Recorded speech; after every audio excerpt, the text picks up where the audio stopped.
আমায় যেভাবে হোক ফুল আর বাড়ির লোকের সঙ্গে যোগাযোগ করার চেষ্টা করতেই হবে।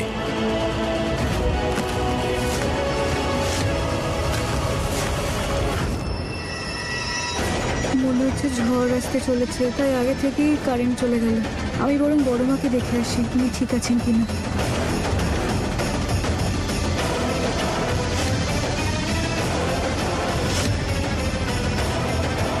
এই কারেন্টটা কেউ আবার এই সময় অফ হতে হলো, যত সব ঠিক সময় চলে গেল।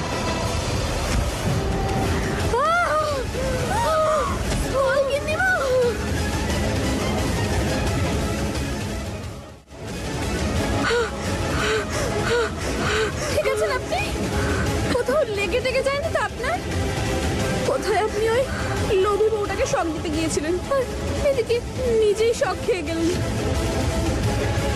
আপনি বড় উপরওয়ালাকে অনেক অনেক ধন্যবাদ জানান যে আপনার বেশি জোরে শক লাগেনি, নয়তো আজ আপনি এতক্ষণে নরকের ডোর বেল বাজাচ্ছিলেন। আর নয়তো কি।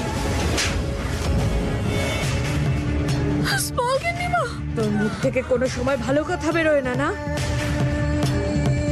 এমনিতেই আমি টেনশনে আছি। এই ভুল এই বাড়িতে বংশধর দিতে চলেছে না। শোভন বাবা বাড়িতে ফিরে আসার আগে ওদের এই সন্তানকে ওপরওয়ালার কাছে ফেরত পাঠাতে হবে।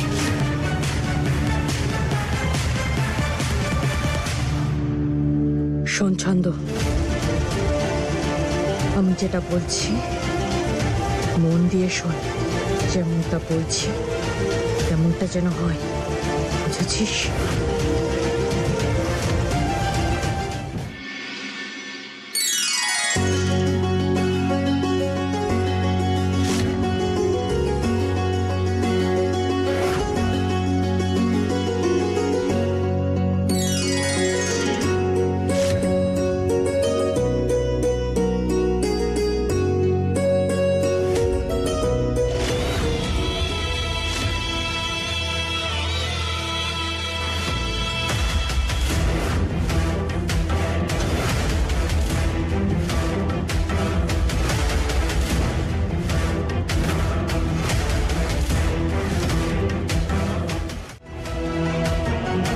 ছন্দর এনে দেওয়া এই ওষুধটা ওই ভিখারি ফুল বৌমার উপর নিশ্চয়ই কাজ করবে। এই আপেলের টুকরোটা তোর সন্তানকে জন্ম নেওয়ার আগে শেষ করে দেওয়ার জন্য যথেষ্ট। আর এই কাজটা আজ আমি নিজেই করব, যাতে ভুল হওয়ার সম্ভাবনাই না থাকে।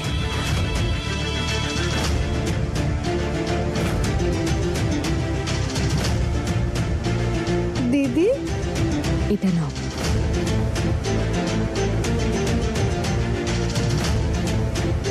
আমি আজ সকালেই পুজো করে নিয়েছি, তাই ওটারই প্রসাদ। এটা প্রসাদটা খাও না বৌমা, খাও প্রসাদ।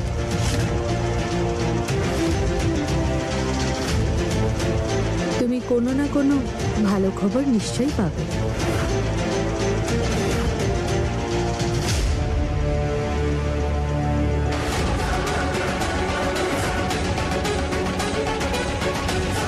হয়ে গেছে কাজ। এটাও বলা যায় যে কিছুক্ষণের মধ্যে সন্তান শেষ।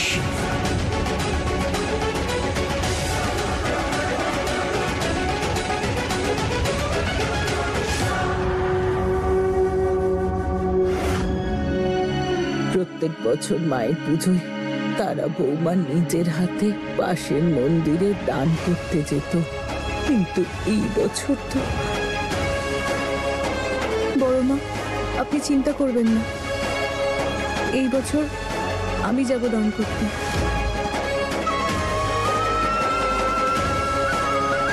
ঠিক আছে। হ্যাঁ হ্যাঁ বৌমা, নিশ্চয়ই তুমি করবে। শুধু এটুকু মাথায় রেখো যে কালকের মধ্যে যেন কোনো অমঙ্গল না হয়।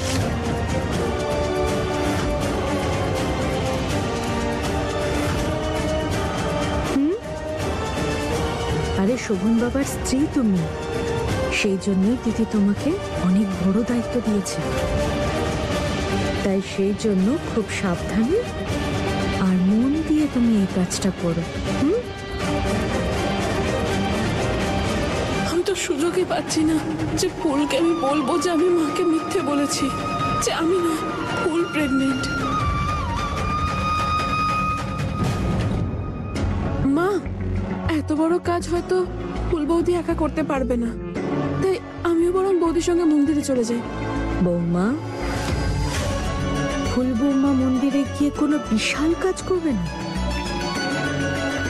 এই কাজটা ওর নিজেই করে নিতে পারবে, তাই না বৌমা?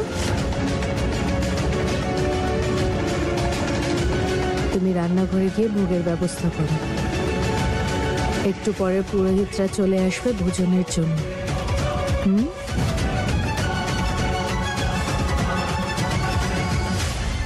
এই সুযোগটাও হাতের বাইরে চলে গেল। কি করে ফুলকে আমি বলবো যে আমি মাকে কি মিথ্যে বলেছি? ফুলমা, ড্রাইভার তো নয়নাকে স্কুল থেকে আনতে গেছে, ওর তো আসতে দেরি হবে, ততক্ষণে শুভ মুহূর্ত পেরিয়ে যাবে। তুমি কি করে যাবে? মা, আপনি চিন্তা করবেন না, আমি না হয় অন্য গাড়ি নিয়ে চলে যাব। ঠিক আছে, তুমি যাও, পুজো শুরু করো, আমি এইসব কিছু অন্য কারোর হাতে পাঠিয়ে দিচ্ছি।